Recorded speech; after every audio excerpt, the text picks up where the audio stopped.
breaking down everyday workplace issues and diagnosing the hidden sickness, not just the obvious symptom. Our hosts, James and Kobe.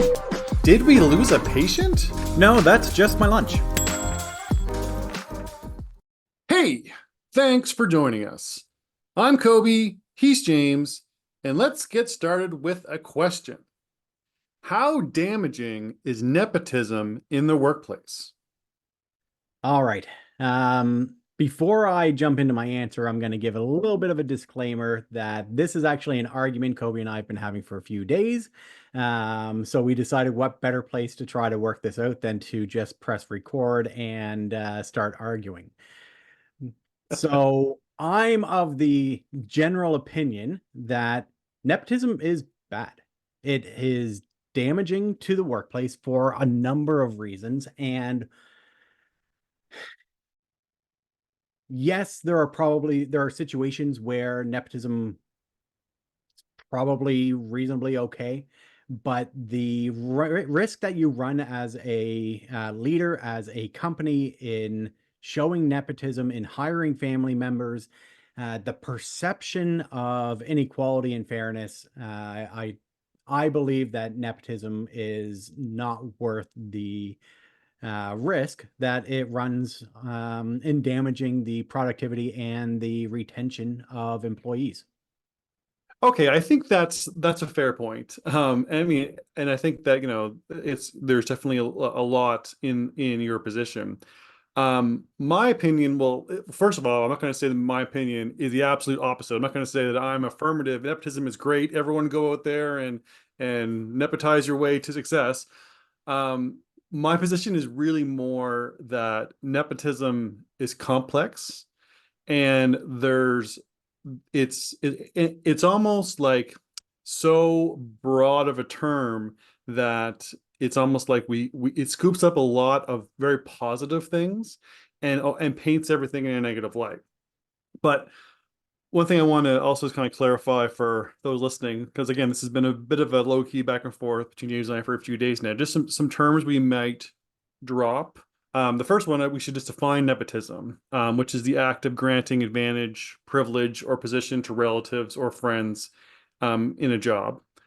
And there's another thing that's very similar to nepotism that's come up a few times in our conversation, which is cronyism, which occurs when appointing cronies to a position of authority, regardless of their qualifications. And then the opposite of both of these is something called a meritocracy, which are when appointments or hiring decisions are made based on merit.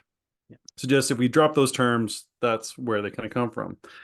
But the reality of when it comes to nepotism is like I said, is that it's a pretty complex thing. I mean, in some environments, there's the absolute, it's an absolute terrible thing. But when you're talking about, like the corporate world, there's kind of one side of nepotism, but when you're talking about small business or family-owned businesses, it kind of it's this whole separate thing. It's almost like a whole different species. But it all falls under that same term of nepotism. Yeah, my problem with nepotism on the broad strokes is that it is, without question, favoritism. It is a way of giving preferential treatment to a person or group of people over other groups or individuals. Mm-hmm. And that perception of favoritism can be very damaging to a workplace culture. Mm-hmm. I mean, it's no surprise we do a lot of work around workplace culture. We have seen the negative impacts that favoritism can have, whether it's a manager playing favorites, whether it's a CEO showing nepotism, hiring their family members. That perception can be very damaging. Mm-hmm. And I have seen it do way more harm than good.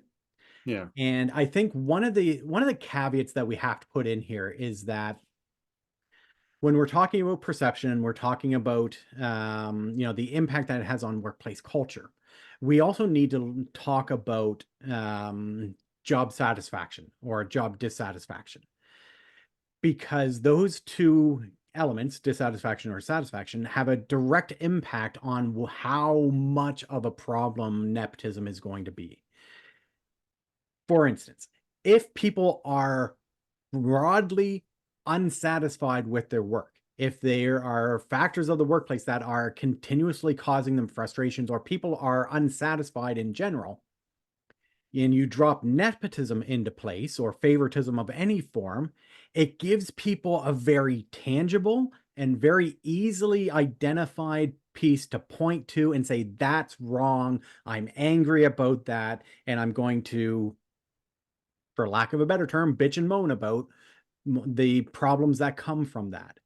It creates this us versus them mentality where especially if you have a large number of people who have been hired through favoritism, nepotism, whether it, I mean, this happens a lot in family businesses, right? Half the C-suite has the same last name, and then managers, whatever structure you're using.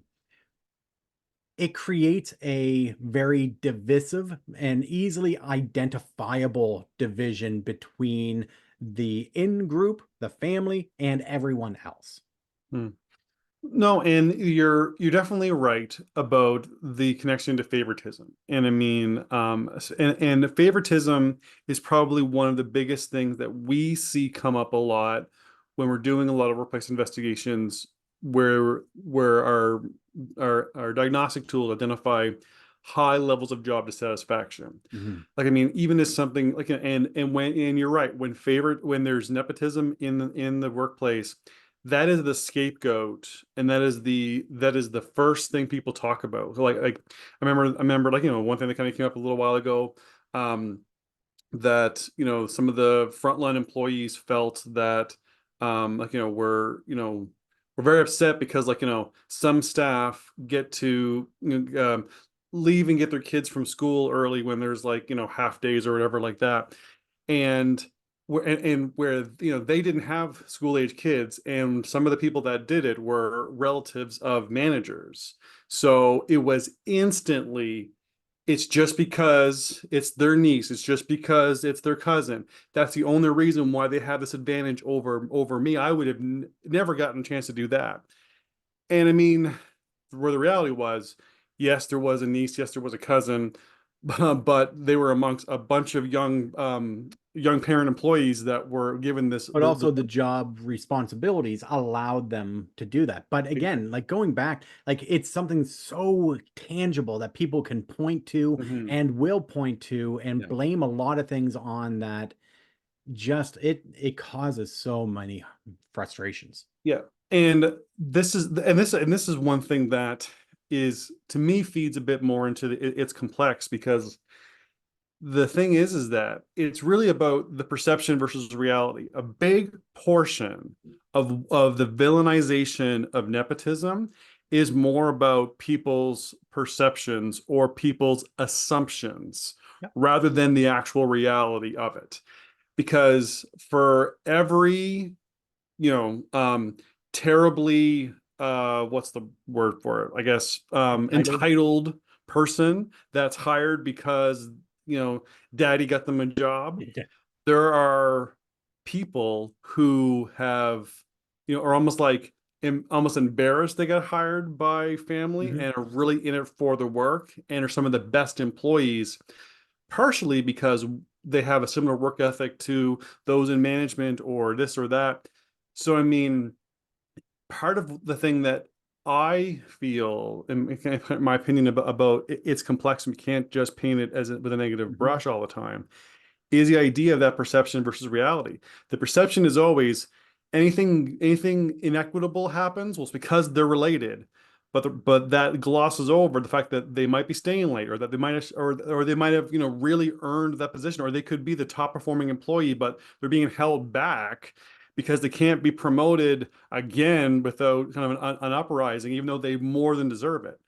So I do so it's one of those things where you're absolutely right about the favoritism, but where we need to think about it from, again, another perspective, is the idea that just because the perception of favoritism is there doesn't necessarily mean that is the reality. I think one One of the big things that we have to talk about, though, is yes, it's perception. It's largely the perception of the employees looking at the situation, and they're ascribing something that may or may not be true to the actual situation. The problem is perception trumps reality every time. What I believe is how I'm going to act on that as if it is reality. Right? We've talked about this in many times. We've talked about it with clients. We've talked about it on the podcast, that when people's perception drive their reality, the way that they perceive inequity, the way that they perceive the workplace, whether or not you have wonderful policies in place, whether or not your son, daughter, niece, nephew, grandfather is the best qualified person for the job, the perception is going to be that they only got the job because of nepotism and that they're unqualified. And that perception is going to rule. People are going to act on that perception as if it's reality, regardless of whether or not that person is just a knockout, fantastic, high performing employee. I'm with you in agreement that perception is largely more important than reality. I will give you that. But the thing too is that there's, well, two things. One, I think that if that's a situation that somebody listening to this is in, where there's ideal candidates that are the people are afraid to hire because of a relation, or in the case of good employees being passed over or being overlooked because of their relation, almost like to avoid nepotism or the perception of nepotism. If that's happening in your workplace, then I think the real issue isn't nepotism, it's job dissatisfaction. Yes. It's that you're dealing with a dissatisfaction, that people are looking for a reason to point out inequity because they're dissatisfied with their job. And that's the sickness you need to go after, not the symptom, which is concern of nepotism. Yeah. So, No, I agree with that completely. yeah. But the other thing too is just the fact that we have to be aware of, I think, the different contexts that nepotism comes up in. And I mean, like, for example, I think you mentioned, like, CEO hiring family and cousins and stuff like that. That is certainly, like, rich with the perception of favoritism and nepotism. And I think, and that's a situation where, like, there's a real issue with people, again, if good candidates are being passed over and the deciding factor is relation, that is a problematic situation. But I also see the side of it of hiring known entities, right? Because I mean, hiring people is tough. I mean, like, we have a super flawed, in my opinion, common recruitment process. Like, we see a lot of recruitment going on in a lot of organizations, and we're like, yikes. Like, there is often a problem with it. And when there's a lack of ability to hire good people, then you feel like, you have let yourself down and possibly let the candidate down because you hired a bad match or whatever like that. The good thing about having this reality of known entities is it does provide a bit of a shortcut, in a sense of, I know this is going to be a good employee. I know this is someone that I can rely on. This is trustworthy. A lot of those employability skills, because I've known them for a long time, rather than hiring somebody who's going to be a potential, like, real question mark. I don't think that's the reason to hire them, but I think that is a possible element worth being part of the conversation. But I think, though, that any benefit that it comes is going to be, overshadowed by the perception, like you said. And I think that's also common, not just with job dissatisfaction is prevalent, but when a lack of transparency in how we do things is also prevalent. Yeah, we're never going to get rid of nepotism. Like, let's be real. It is And especially whether we're talking, I think it's far more damaging in a corporate environment, for a whole host of reasons. I still Yeah. think that it is damaging way more often than it provides value. But there's generational businesses like that are, or family run businesses that kind of rely on nepotism, Hmm. in just kind of grooming and bringing up the next generation to work in the business. I mean, agriculture is huge for it, but it's far, far from the only industry that uses this Yeah. tool to bring people along. I think the biggest thing, you said something earlier that I think is worth bringing up again at this point before we move forward.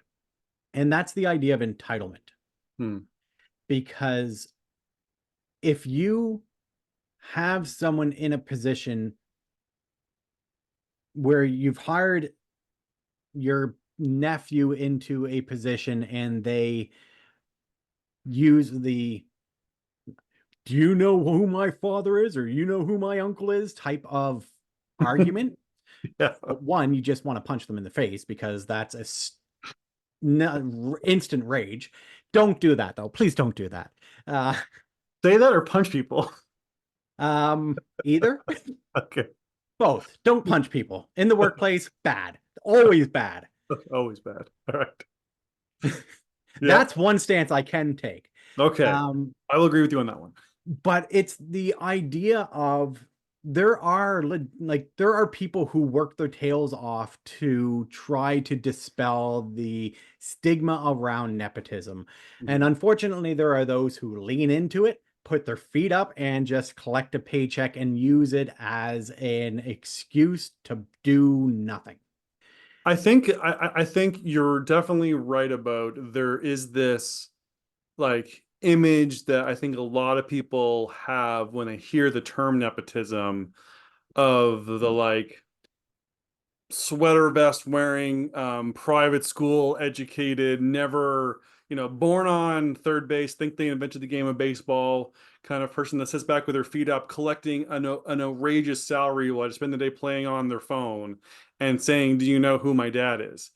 I think that is probably the The villainization. worst form Yes. and illustration of nepotism. And I think that's where a lot of minds go when they hear the term. And when those employees, and again, like those frontline employees mad that the boss's niece got to leave early amongst many people, I think that visage is still in their mind of that's what's happening. This Mhm. type of person is who this person is because of nepotism. Um, I do think that's probably the villainization, but I think part of it, that's what goes back to my idea. It's complex. That does happen significantly more than it ever should anywhere ever. But that is not the only kind of Yeah. situation that happens when someone's hired by family. And honestly, with when we've seen nepotism and we've seen problems with nepotism in with clients, that's not the form that's causing problems. Hmm. It's the people who are earnestly trying to dispel the stigma around nepotism, and they work hard to try to dispel that. But it's still that perception of this is what people think around, any advantage that they have is given to them on a silver spoon. And that comes when people are dissatisfied, when they're upset, when they Yeah. don't feel valued, when they don't feel that they belong, when they're like, Mhm. this is a common problem because we don't take the time to build a workplace culture that is trying to remove job dissatisfaction, that is trying Yeah. to provide recognition and autonomy and showing people that they're valued for their skills and for their in what they bring to our businesses as individuals. Mhm. When we have those things in place, the perception changes significantly because people, the individuals, the frontline staff, whomever that is holding that perception, rather than the person who is in the position of nepotism, they understand that the company is trying to treat everybody well. Not just family gets the perks and gets the advantages, but we seek to give everybody what they need to be successful. Well, I think that is going to be something that if we never really come to a resolution at the end of this conversation, that's a really excellent takeaway for people. Is that in a workplace culture full of dissatisfaction, it's just another axe to grind. Mhm. But the problem is the problem is the culture itself. Like nepotism in a bad culture is a huge problematic issue, but it's not necessarily inherent because of nepotism, but it's inherent because the culture is bad and they're looking for another reason to complain. So I think that if you improve the culture, the negative impacts and the perceptions of nepotism will probably diminish. I think that's an excellent takeaway. But I think that I just wanted to kind of also just kind of touch on. I think there's a bit of a differentiation between the realities of nepotism in hiring and the reality of nepotism in treatment. Where most of my it's not so bad, in my opinion, is in the nepotism of hiring. Because like I said, hiring a known person versus over unknown, there's some natural advantages, especially if you don't have a strong, robust, talent acquisition strategy and everything else like that too. And like again, if you're in a family-owned business and and the work that it is been dinner table conversation for decades, then those kids have been like, kind of hearing about work and being groomed for work since they were little, right? So you can have, you can be 30 with 20 years of experience because you actually have been, been a part of the business in a sense, right? Through osmosis or whatever. But there, in hiring is where it's complex. But I think where I'm probably more in line with you for sure that it's kind of always bad is in nepotism and treatment. Mhm. If an employee is hired despite their last name, that's something that can smack of nepotism, but isn't necessarily all bad. But if employees are treated differently because Yes. of nepotism, that is something that I'm far more in line with. That there is an issue with it. If the choice options, the special perks, if those are only going to family or only available to family, like if the cushy jobs are are it's not so much the position, but like the tasks they have are really cushy because they're the niece of the CEO or whatever. That is something that I think is a problematic issue and something that is pretty much all bad. Yeah, and I mean, as we said, we're not going to get rid of nepotism. And ultimately, in a privately owned business, Mhm. if the owner decides to give good quality, high paying jobs to their family, that's their choice. I mean, it's not inherently bad to want to give opportunities and provide opportunities for your family and to, spend years, decades building up a business to be able to do that. Mhm. Again, it's going to come down to like in the hiring practice. I see what you're saying there. I'm still hesitant to shift too far from it generally being bad. Absolutely, in terms of treatment in the workplace, I think it is very, very damaging if you're giving people preferential treatment or perks or whatever it may be because they are your family. That's going to cause you problems. I can almost guarantee it. Yeah. Um, but you also mentioned something a minute ago that I wanted talk a little bit about, and that's the idea of the generational nepotism or they're generational family owned businesses are fundamental, like they are a cornerstone of many aspects of our economy, and they are wonderful examples of people building something of real value that they can instill and pass on to their children who have those same core values and want to take it forward. And these things, you talked about kind of learning the business at the dinner table. It's also a matter of, it's very different in my mind, a child growing up as part of a family business, being given opportunities. They're probably weekends they're helping out in the business. It's probably their summer job while they're out of school. They might be working there, while they're going to college, or maybe they're getting a job right out of high school and working in the business and working their way up. I'm 100% on board with that form of nepotism. It's still nepotism, Mhm. but I see that in a very different light than I see everything else that we've talked about, because Right. that's a case of somebody who has, yes, grown up in the business. They've also worked in the business. They've also been developing skills that are of value to the business right along. And there's a very good chance that they've already built a level of trust and respect, or at least relationship with many of the employees in the business. So it becomes very natural when that person steps into a more leadership role in the business, because they've been they've been groomed for leadership in the business. Mhm.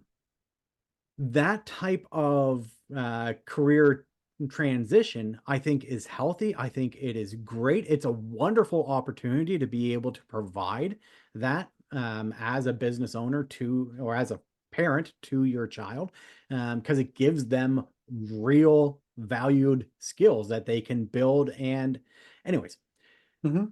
that though, while is being very common, that's often not where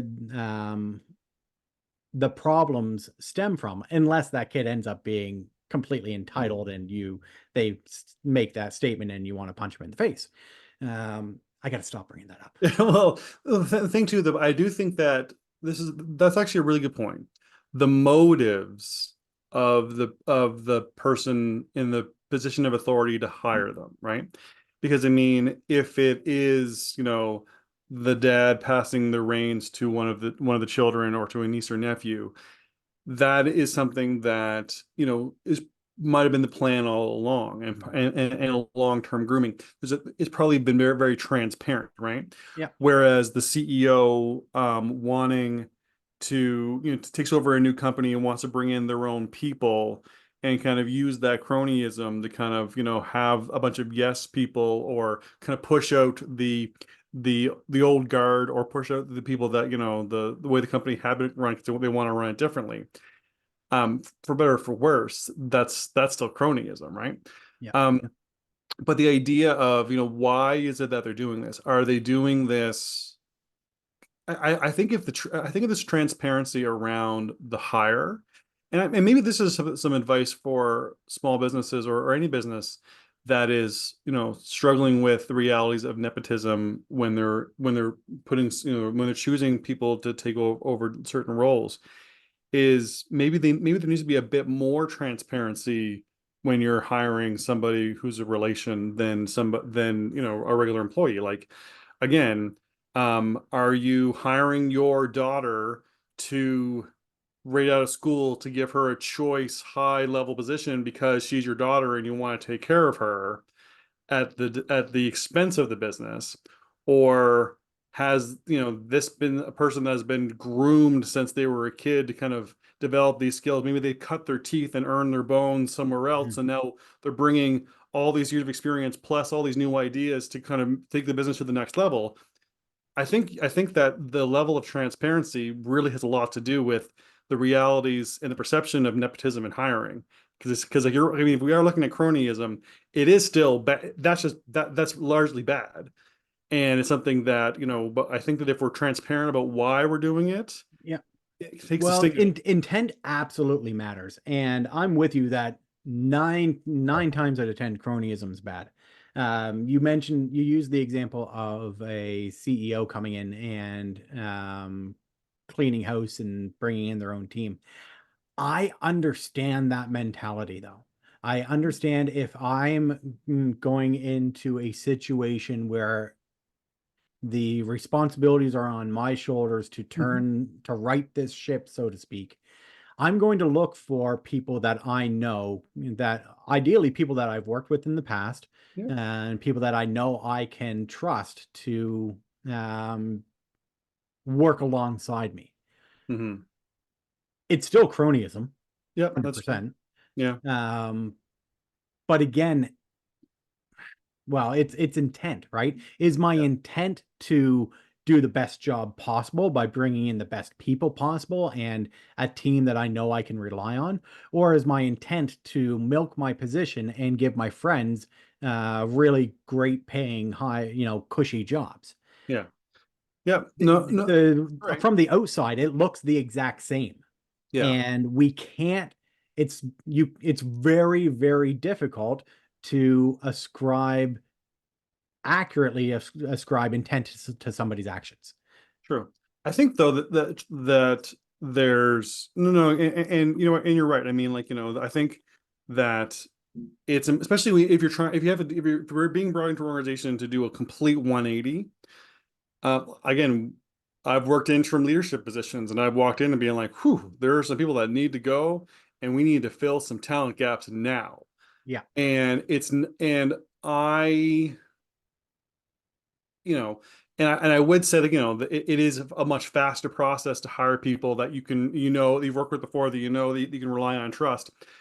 But part of it too is making that very clear that, you're trying to govern under merit, right? You're looking for specific targeted, strategic talent Mm-hmm. sets. And that, that there is a bit of a meritocracy to your approach. It's not completely just, hey, I'm here to raid the coffers and leave with a bag full of money with a dollar sign on it as out the door as fast as I can with my team. It's really about, like, again, I think part of it is that transparency piece really does help. But I mean, because here's the other thing too. There are great executives who have, like, done a lot of great work in organizational transformations. Like, I've run into a few in my work in kind of interim leadership roles, and people want to work for them. People will, so people that work for them in the past will leave Mm-hmm. where they've a great job to follow a great leader. And, so then, and just like, whether that's, you're talking about cronyism or you're talking about nepotism, a good leader people will follow, just like a good business. Here's the other thing too. We've talked about a strong employer brand is one where employees will tell friends and family to work for, right? Yeah. So, I mean, if you are in a hiring position at a company and you're constantly telling friends and family how great it is to work there, and you're hiring people, friends and family, because, this is such a great place to work because it's such a great employer brand. I'm not saying I'm not saying that the answer is nepotism, but I'm saying nepotism is going to become a much more common situation to deal with in hiring when you have a really good employer brand, in a sense, right? Well, and so when you have a really good employer brand or have a workplace culture that people want their friends and families to also be able to experience a very positive work environment, a great workplace culture, strong employer brand. Most of the time, they're not involved in the hiring process, which is a bit of a distinction to be made. No, that's fair. That's fair. Even if you are involved in the hiring process, So, remote depending hiring on process, you declare conflict of interest. yeah, Yeah, yeah. depending on the culture that exists, my general recommendation would be to, yeah, as you said, declare a conflict of interest. You have Mhm. to declare it. Declaring a conflict, well, you don't have to. When you declare, it doesn't necessarily mean that you can't be involved. It Right. means that you are letting people know that there is a potential perception that could come from this. Are Mhm. we prepared to deal with it? Yeah. If your leadership is on board, they trust you in your position, they know that, and you've taken the onus upon yourself to say, listen, I think this person is probably the best person for the job, but they are related to me. I want you to know that there's a conflict of interest here. That's what in my mind, that's the proper process, Yeah. because Well, it protects yourself. It mhm. also protects the friend, family person who's coming in to the process, that it's not just solely you as the person making the decision, hiring decision, saying, you know what, I'm going to give this position to my Yeah. friend. It's that they were competitive, they are the best person for the job, and I'm not going to be the only one involved in this decision for transparency's sake. Yeah. Well, and I mean, and that is exactly like when like what happens. So when we work with companies and we're revising their hiring processes and we're revising their policy manuals, and we always kind of encourage them to kind of have some declarations around nepotism. That is the process that we put in there, is to kind of declaring conflict of interest, putting in some redundancies to kind of allow for there to be a more transparent process, and it's kind of clear, and no one can claim bias and everything else like that too. But yeah, you're right. But I mean, it is something that I think, I've got that recorded, by the way. yes, rats. But I do think though that it is something that is a more common thing for companies. As your employer brand improves, this is going to be something you're going to have to deal with. So having language around conflict of interest and identifying, and then efforts to kind of curb nepotism is something you're going to want to have right into your processes and policies, just to, one, provide the transparency, but two, to allow you to reap the success of your friends and of employees, friends, and families recommending great people to you. That's a great position to be in, especially nowadays. So you need to be prepared for it. And I do think that your other thing you said was kind of true, that usually it's the person is either not in the hiring process, or that the person, or that the people that are being hired are not necessarily in higher leadership positions. And I think that nepotism is more common at, mid to lower levels, sort of idea, when you have a good employer brand. But when nepotism really only happens at the C-suite level or the high director level, that's likely the more of the negative sign of the Yeah. cushy jobs are more common in those kind of environments. All right, let's actually take a second and figure out, because we've gone back and forth on a bunch of things. So what do we actually agree on, and what are we still arguing or discussing, I should say?